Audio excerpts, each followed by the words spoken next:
They came on as if on parade, flags flying, to the amazement, disbelief, and complete dismay of the rest of the army. When they were finally placed in line, they formed what is now called Sickles' salient. Humphreys' division spread a thin line south from the Cadorby Farm area to the peach orchard along the Emmetsburg Road. Here, Birney's division took over, placing brigades from the peach orchard running southeast to Devil's Den. This overextended line left the whole Union fishhook in great danger. Not only was it thin, but Sickles had placed no troops on Little Round Top, the key to the southern portion of the line. Upon Meade's arrival at the center of Sickles' line and seeing his displeasure, Sickles offered to withdraw. Meade recognized that the heavy skirmishing and artillery fire was the prelude to an all-out attack. He ordered Sickles to hold, and he would send in the whole 5th Corps and parts of the 2nd to assist. He would hold the newly arrived elements of the 6th Corps in reserve to assist the right of his line. At 4 p.m., Confederate General James Longstreet launched his attack in echelon.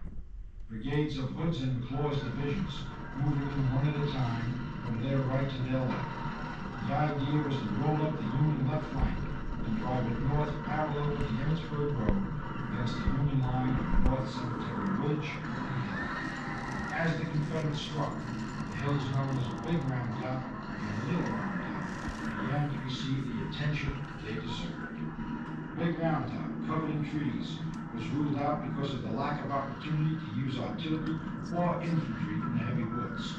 But the open western slope of Little Round Top invited military occupation. As the Confederate attack pushed into Devil's Den, the only Union presence on that hill was a detachment of Signal Corps soldiers and one general, Governor Kimball Warren of the Union Engineers. In this case, just enough to save that hill. Warren, recognizing the danger to the Union line, sent for help. That help came in the form of Colonel Strong Vincent's brigade of the 5th Corps. The 4 regiments came up and took a position on the south and southwestern portion of the hill.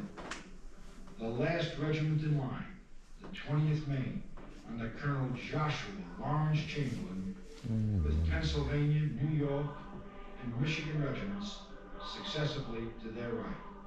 Also coming up in the nick of time to help was Weed's brigade and Hazlett's battery, which was moved up by hand. The Confederates struck hard and repeatedly at the Union defenders, finally bending the 20th Maine back like a bobbin. Chamberlain was about to enter into the history books. With his troops reduced by half, almost out of ammunition, Chamberlain gave the order, bayonets! And then, straightening his lines, he ordered the charge. The attack caught the Alabamians of Law's brigade, and especially the 15th Alabama, save the war already exhausted from repeated or the attempts to battle. dislodge the main troops totally off guard. They were forced to either surrender or run for their lives. Chamberlain's action on this day was awarded the Congressional Medal of Honor. While this action was taking place, other names were going into the pages of military history. The Peach Orchard, the Wheat Field, Trussell Farm, and Devil's Den, all overrun or captured by the Confederates and now entered into the books of this nation's history. The fighting in the Wheat Field and Lower Wheat Field would result in over 6,000 casualties in just a few hours, making it one of the most deadly fields in our history. As day ended on the southern portion of the field, the Confederacy had gained ground, but not the ground they needed. Little Round Top and the lower section of Cemetery Ridge was still in Union hands.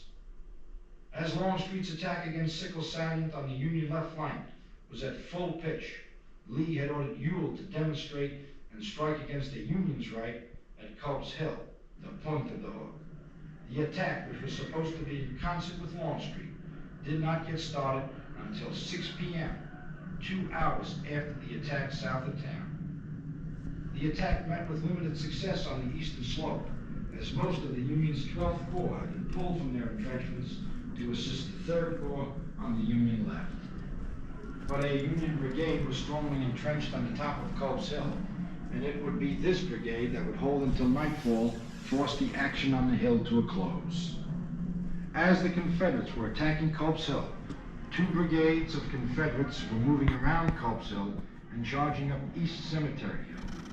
Their attack blew away remnants of the 11th Corps, defending that section of the Union line and establishing a line of control on this portion of the Union position. But as darkness closed in on these 2 lone Southern brigades, so did Union reinforcements from all directions.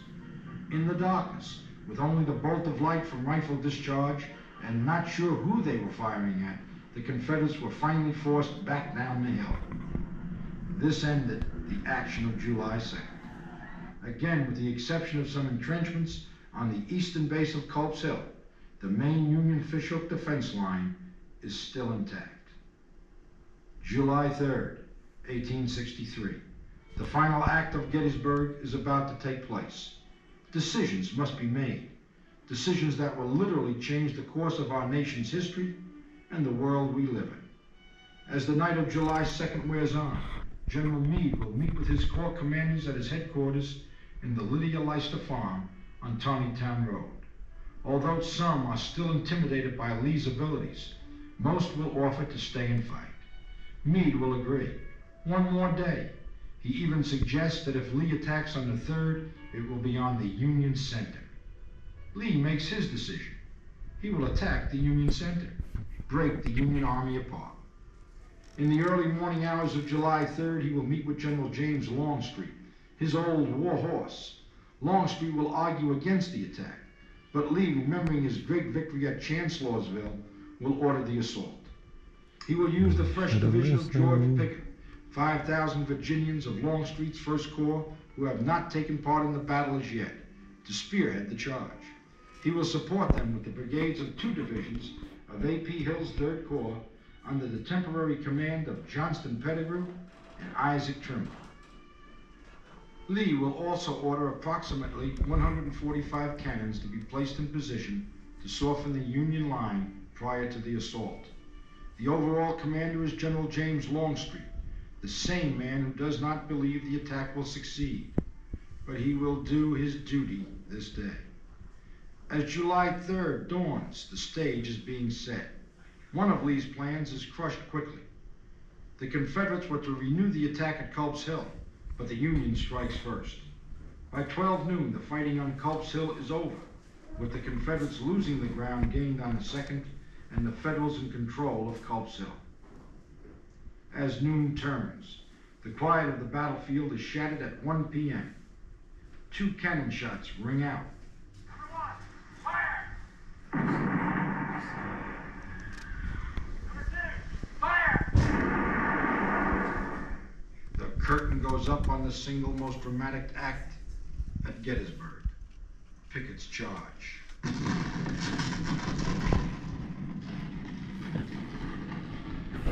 For nearly 2 hours, the Confederate guns belched forth their noise. People in here with me and they just left. Closed by over 100 Union guns. I didn't want to get in the way. Sounds not unlike every summer thunderstorm you ever heard, rolled up into one thunderous roar.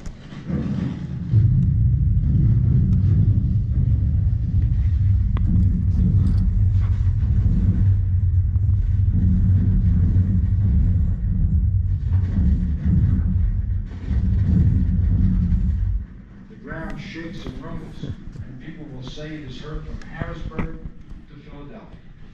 The Confederate artilleryman's goal is to bust up that main Union line behind the stone wall and on the crest of the ridge. They failed due to the thick smoke of the ignited black powder hanging heavy over the field, enhanced by a heavy humidity. Their fire is more directed at the east side of the ridge rather than the western slope and crest. By the time the Confederates slackened their fire, the Union rear and reserve has been disrupted, but the main Union line, 6,000 strong, is still intact and still waiting. A note is sent by E. Porter Alexander, First Corps Chief of Artillery, to Longstreet. The time to launch the assault is now. General Pickett is with Longstreet as he reads the note and asks permission to go forward. After a second request, Longstreet nods his head. Yes. Pickett mounts and rides out. The the signal to begin the assault is given. The battlefield of Gettysburg goes silent. Lee has envisioned 15,000 troops stepping off, but in actuality 12,500 line up on Seminary Ridge. 1 mile away, the Union troops wait and watch as the magnificent and terrible spectacle of massed infantry line up for what is now obvious to all. The officers of the South raise their swords for family, home, and country. Forward!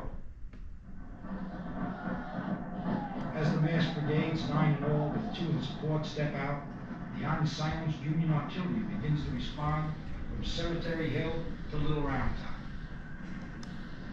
The batteries fire into the advancing Confederate lines. Men are blown into the air, mangled, wounded or dead, but the remainder continue forward. They believe in Robert E. Lee. As they begin to reach the Emmitsburg Road, Pickett's 3 brigades angle to the left, all now focusing their attention on the small copse of trees on the ridge. About to run out of time, guys, but hope you enjoyed this little preview or sneak show of the Gettysburg Diorama. Strike the right, causing horrible damage to the Confederates as they rush past them towards the coast. See you on the next one. They are over the Emmitsburg Road, charging up towards the rock wall that